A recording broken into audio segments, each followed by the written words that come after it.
గంతులవుతాడు. నల్లగుంటే ఒకడు అల్లారెల్లరి చేస్తాడు. తెలుపు నలుపు కాదు మీకు రంగుతో పని ఏముంది. సందు దొరికిందంటే చాలు నీ మగ బుద్ధే వంకర బుద్ధి. అంటావా అమ్మావా అంటావా అమ్మావా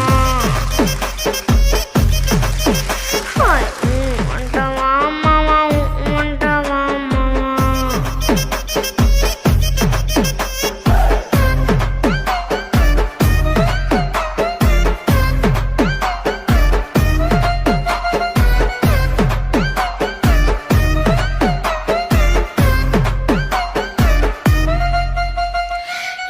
ఎత్తు ఉంటే ఒకడు ఎగిరి గంతులేస్తాడు. కురుసాకుంటే ఒకడు మురిసిపోతాడు. ఎత్తు కాదు కురుస కాదు